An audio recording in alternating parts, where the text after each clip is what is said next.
Hello and welcome to Hot Topic. Joining us tonight we have Professor Andrew and Dr. Michelle. And the hot topic tonight, that ad we've all seen and we've all thought, what's that about? For those of you who haven't seen it, here it is. Well, it's a strong message. It sure is. So why is medical marijuana in the spotlight, and what does it involve? To clear up all your questions, we goes to Professor Andrew.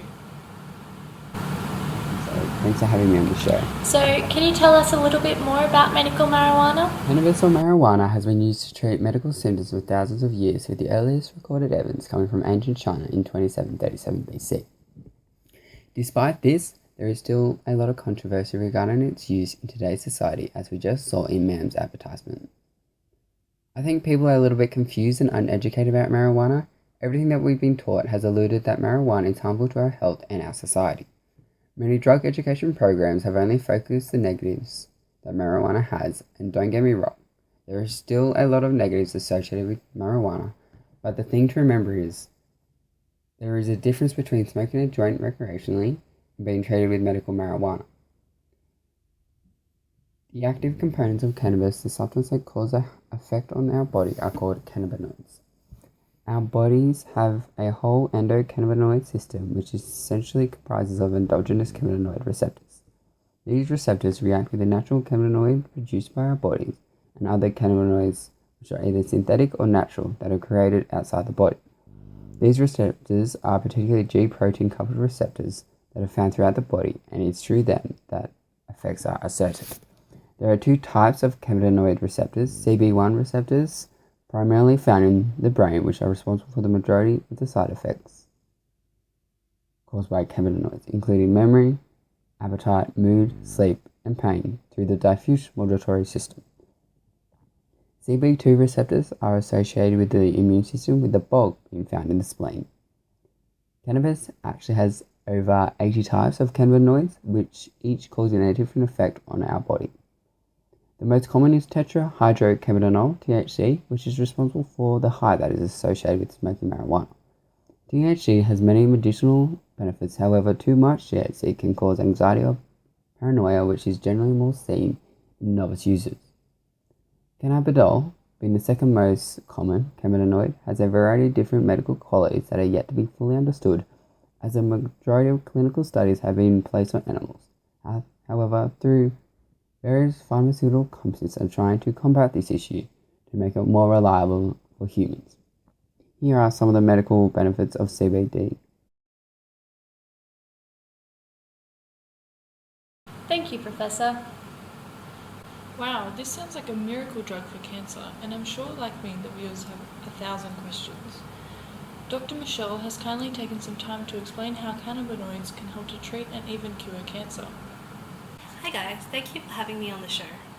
Cannabinoids act on CB1 and CB2 receptors and activate your body's own defense and cell maintenance systems to treat cancer. This is achieved in many ways, with the most notable and exciting processes, including inhibition of angiogenesis and metastasis.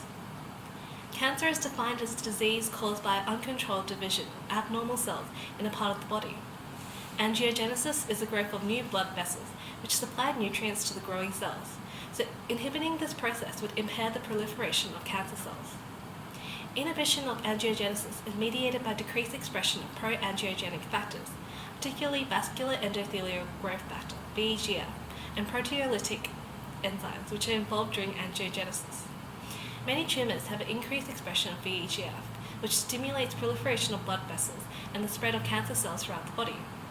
Inhibition of this factor results in reduced angiogenesis, tumor growth, and metastasis. Cannabinoids also regulate key cell signaling pathways by negatively modulating cyclic AMP levels, as well as influencing specific cell pathways individual to each cancer type. This is crucial in preventing metastasis, which is the development of secondary malignant growths at different locations in the body from the primary tumor.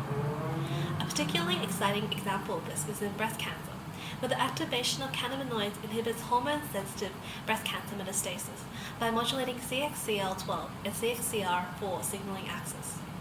This signaling axis is involved in tumor progression, angiogenesis, metastasis, and survival, and therefore the ability to modulate it is a very exciting concept in the treatment of cancer.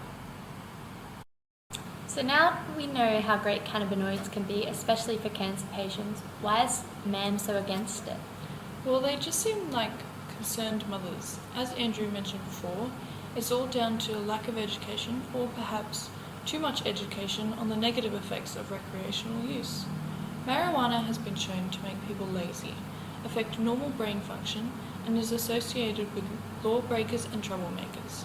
We need to be careful by legalizing it and portraying it as positive through media, as it could send the wrong message to young people and lead to increased misuse of drugs. But as Andrew said, it's an extract from the plant that provides medicinal value and doesn't cause the same effect as its recreational use. There are thousands of people suffering and dying from cancer every day. If this is a potential cure, then isn't it a positive thing? I agree. Legalizing medical marijuana would mean that the production and market would be government regulated.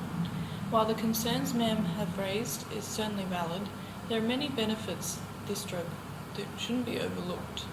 That's right. Regulation would mean that consumers would be better informed about the product, and government agencies would have to follow strict standards in production. Not to mention, making a legalized marijuana market creates a new tax revenue which can be put towards beneficial government programs as well as provide thousands of new jobs. Well, there's certainly a lot to consider. Unfortunately, that's all we have time for today. Next week on Hot Topic, we'll be discussing surviving the Ice Age. Thank you for joining us, and good night.